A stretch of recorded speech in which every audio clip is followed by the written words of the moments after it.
अस्सलाम वालेकुम नाजरीन, मैं हूं आतिफ गोंदल। कल का दिन पाकिस्तानी तारीख का मैशत के हवाले से सबसे बुरा तरीन दिन था। पाकिस्तानी रुपया तारीख में पहली दफ़ा इतनी गिरावट का शिकार हुआ है कि 32 रुपये पाकिस्तानी रुपया नीचे गिर गया है और डॉलर उतना ही ऊपर चढ़ गया है। ये जब से ये हुक्मरान हमारे आए हैं, हम सुनने में आ रहा है कि पाकिस्तान डिफॉल्ट कर रहा है, पाकिस्तान का कर्जा पाकिस्तानी जीडीपी का 80% तक बढ़ गया है।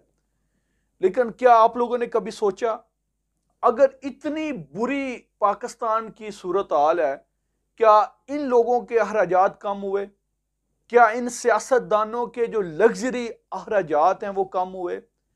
क्या एक प्राइम मिनिस्टर हमारा जो 800 कनाल के घर में रहता है, जो प्राइम मिनिस्टर हाउस है वो इतना बड़ा है, उसके अखराजात, उसके मुलाजम, क्या इन्होंने सोचा?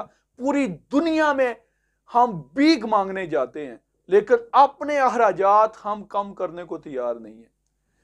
हमारे प्राइम मिनिस्टर का 55 लाख रुपया ट्रैवलिंग अलाउंस है। क्या इन बेशर्मों ने कभी यह सोचा कि हम इसको कम कर दें? एक तरफ पाकिस्तान डिफॉल्ट हो रहा है, दूसरी तरफ पाकिस्तान पर कर्जा बढ़ रहा है और तीसरी तरफ कोई प्रोग्रेस नहीं हो रही। मुल्क में टोटली सियासी अनस्टेबिलिटी है। इस दौरान अगर कोई बिजनेसमैन भी नया नहीं आ रहा, कम से कम ये अपने अखराजात ही कम कर लें। पाकिस्तान का जो प्रेसिडेंट हाउस है उसका 22 लाख रुपया एक दिन का खर्चा है। क्या ये अयाशियां, ये मरात जरूरी हैं? क्या इनके इनके कब्र तक ये जाएंगी सारा कुछ?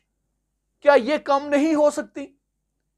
इतने ज्यादा अखराजात इन घरों पर जो हमारे हुक्मरान, हमारी सियासी अशराफिया को ये दिए जा रहे हैं, क्या ये बचत नहीं की जा सकती? क्या 22 लाख से कम नहीं किया जा सकता?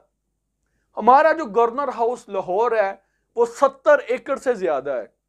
उसके मुलाजम अलग, उसकी लुक आफ्टर करने के लिए कितने लोग चाहिए? क्या गवर्नर का कितना काम होता है? पूरी दुनिया में जो तरक्की याफ्ता मुल्क हैं उनके भी गवर्नर होते हैं। इतने इतने बड़े बड़े घरों में तो नहीं रहते। हमारे असिस्टेंट कमिश्नर के पास जो गाड़ी है वो 1 करोड़ की है, 4 गनमैन है उसके। बाजार में आप कहीं चले जाएं, आपको कोई चीज खालस नहीं मिलती। क्या ये इस काम के लिए, और इतने बड़े बड़े घर उनको अलाट किए हुए, क्या इनके अखराजात कम नहीं होने चाहिए? हमारे जो चीफ जस्टिस साहब हैं उनके पास 3 करोड़ की गाड़ी है, उनके पास 2 ड्राइवर हैं और उनका प्रोटोकॉल देखें, इस तरह आलीशान तरीके से वो जा रहे हैं जैसे पूरी दुनिया उन्होंने फतह करनी हो। और दुनिया में 139 मुल्क में जो रैंकिंग है पाकिस्तान का जुडिशली का 129 नंबर आता है। शर्म से इनको डूब नहीं मरना चाहिए? क्या इनकी मुराद कम नहीं होनी चाहिए? क्या इनके नौकर कम नहीं होने चाहिए? क्या इनकी तनख्वाहें कम नहीं होनी चाहिए? एक तरफ पूरी दुनिया में हम भिखारियों की तरह भीख मांगते हैं और दूसरी तरफ हमारी ब्यूरोक्रेसी और हमारे सियासी अशराफिया की मुराद इतनी ज्यादा है कि शायद शहजादों से भी ज्यादा होंगी।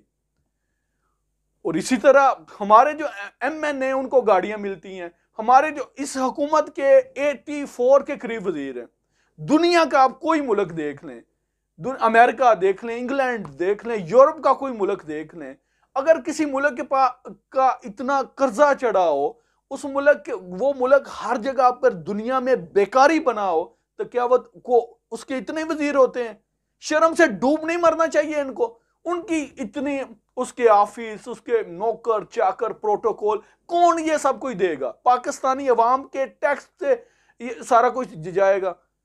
लेकिन इनके अखराजात कम नहीं होने, पाकिस्तान डूबता है तो डूब जाए, डिफॉल्ट होता है तो हो जाए। एक MPA को, MNA को जब वो इलेक्ट होता है उसको गाड़ियां देते हैं, उसको फ्री पेट्रोल देते हैं, उसको फ्री गैस, उसकी सहूलत मुयसर है, उसको बिजली पानी मोबाइल का बिल उसको देते हैं। इन लोग, क्या दुनिया भर में ऐसा होता है? इनकी ट्रैवलिंग के लिए भाई ये टिकटें हम इनको देते। एक तरफ पाकिस्तान का रुपया गिर रहा है, पूरी दुनिया में हम बेकारी बने हुए हैं, हर जगह पर हम बेकारियों की तरह भीख मांगते हैं और दूसरी तरफ इनके अखराजात कम होने का नाम नहीं लेते। क्या ये सिस्टम और ये लोग इस मुल्क को इस दलदल से निकालेंगे?